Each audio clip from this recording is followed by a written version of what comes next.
தமிழ், இந்த வீட்டுல உன் கையை பிடிச்சி இழுத்து யாரு கதவை சாத்துவா? அப்புறம் எதுக்கு பயப்படுற? சார் அப்படிலாம் பண்ணக்கூடிய ஆள் இல்லையே. அதான் ஏதோ ஒரு பொறுக்கி பையன் வீட்டுக்குள்ள புகுந்துட்டானோன்னு பயந்துட்டேன். எது பொறுக்கியா? நான் பொறுக்கியா? சாச்சா, கட்டின புருஷனை யாராவது பொறுக்கின்னு சொல்லுவாங்களா? நம்ம வீட்ல நடக்காத சம்பவங்கள்லாம் நடக்குதுல, அதனால சொன்னேன். சரி, கொஞ்சம் கிட்ட வா. எதுக்கு? அட கிட்ட வா.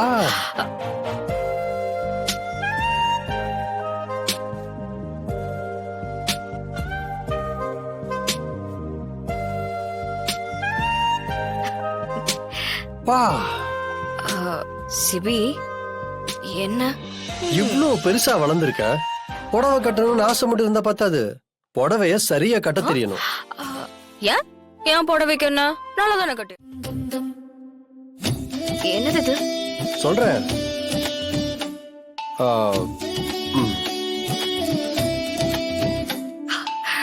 மெட்டியா?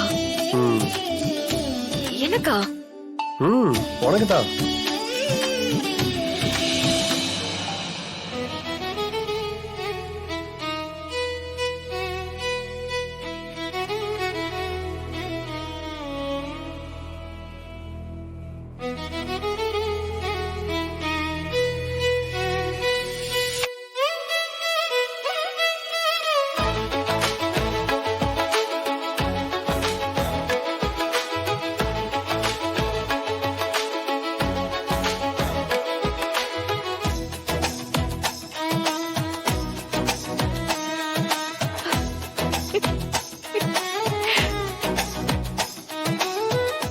நல்லா போச்சு. நீ தான் இன்னைக்கு வரவே இல்ல.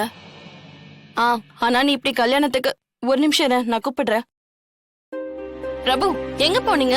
இல்ல, ஒரு சின்ன போன் கால் வந்துச்சு, அதான் பேசிட்டு வந்தேன். உங்களுக்கு இப்போ சந்தோஷமா இருக்குமே? ஏன்? உங்க அப்பாவால நீங்க எவ்வளவு கஷ்டப்பட்டிருப்பீங்க. அவரை எப்படியாவது நீங்க பழி வாங்கணும்னு தானே நினைச்சிட்டு இருந்தீங்க. இப்ப பாருங்க, கடவுளே அவர் செஞ்ச தப்புக்கு தண்டனை கொடுத்துட்டாரு. ஏதோ பெரிய கேஸ்னு வர சொல்றாங்க. வெளியிலே வர முடியாது போல. உங்க லைஃப்ல இருந்த ஒரே பிரச்சனை உங்க அப்பா தான். இப்ப அவரும் ஒழிஞ்சிட்டாரு.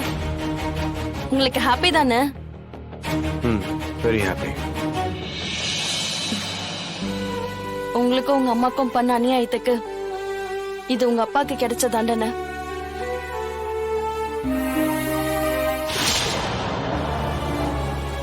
பிரபு, என்னது இது? கையில் இப்படி ரத்தமா இருக்கு. இல்ல, அது கார் டோர்ல தெரியாம மாட்டிக்கிச்சு, அதான், வேற ஒண்ணும் இல்ல. என்ன இது? சிரிச்சிட்டே பதில் சொல்லிட்டு இருக்கீங்க. ஏய், இது ஒண்ணும் இல்ல. நீங்க வாங்க. ஏய், சின்ன அடிதான் வர்ஷினி. நீங்க வாங்க ஃபர்ஸ்ட். ஏய், ஒண்ணும் இல்ல வர்ஷினி, சொல்ற கேளு. என்ன பிரபு நீங்க இவ்ளோ அசால்ட்டா பதில் சொல்லிட்டு இருக்கீங்க? உங்களுக்கு வலிக்கலையா? இவ்ளோ நேரம் பேசிட்டு இருக்கும்போது அவ்வளவு சாதாரணமா இருந்தீங்க. வர்ஷினி, எனக்கு அடிபட்ட தெரிஞ்சா நீ ரொம்ப வருத்தப்படுவ. அதான் மறைச்சலாம்னு நினைச்சேன், நீ பாத்துட்ட. என்ன பிரபு நீங்க கல்யாணத்தை வச்சுக்கிட்டு இப்படியே காயப்பட்டு வருவீங்க? ஏய், அவ்வளவுலாம் ஒண்ணும். ஒரு நிமிஷம் இருங்க முதல்ல. வர்ஷினி, அந்த அளவுக்குலாம் எதுவும் வலிக்கல.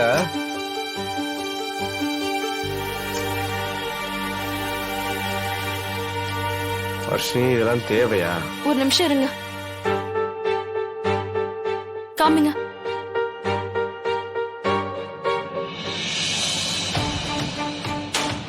இவனுக்கு அவங்க அப்பா மேல உண்மையாவே லவ் வந்திருந்துச்சுன்னா இந்நேரத்துக்கு அவன் ட்ரிகர் ஆயிருக்கணும். ஆனா இன்னமும் ரொம்ப குவைட்டா சுத்திக்கிட்டு இருக்கா. நிஜமாவே அவங்க அப்பா மேல அவனுக்கு அஃபெக்ஷன் இல்லையா, இல்ல நடிக்கிறானா?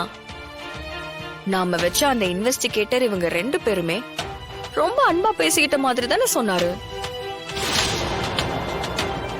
இல்ல, அவனுக்கு கண்டிப்பா டென்ஷன் ஆயிருக்கும். அதை எக்ஸ்பிரஸ் பண்ணா எங்க மாட்டிக்க போறானோன்னு அப்படியே சைலண்டா நடிக்கிறான். இந்த நியூஸால அவனோட அமைதி உடையும்னு பார்த்தா இதுலயும் ஜெயிச்சுட்டான். இனி என்னதான் பண்றதுன்னு புரியலையே.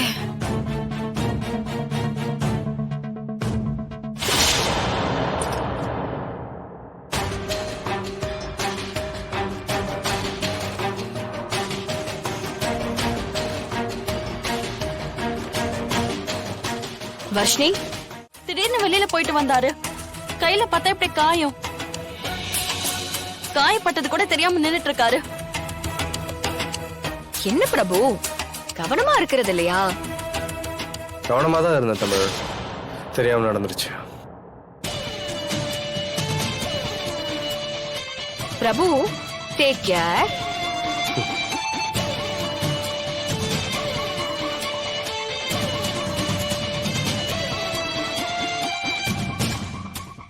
ஓஹோ, குறிஞ்சிநாதனை பத்தி பேசினதுனால ட்ரிகர் ஆகி இப்படி பண்ணிருக்கான்.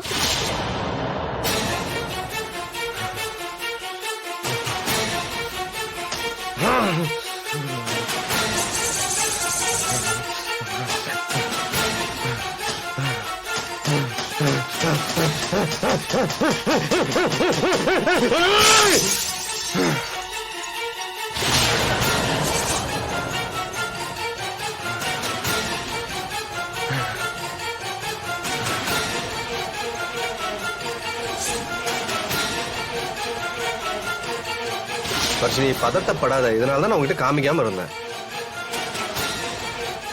ஏய், கட்டுலாம் வேணாம், அவ்வளவு பெரிய அடியெல்லாம் இல்ல, விடு.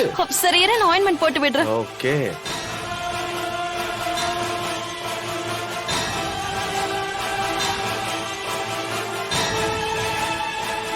அவங்க அப்பாவை பத்தி பேசினா ட்ரிகர் ஆகுறான். ஆனா அவன் ட்ரிகர் ஆகுறது தெரியக்கூடாதுன்னு தனியா வந்து அவன் கோவத்தை காட்டுறான். பிரபு, இது போதும்டா எனக்கு. இத வச்சு உனக்கு காலி பண்றேன். வர்ஷினி, போதும். இது பிரபு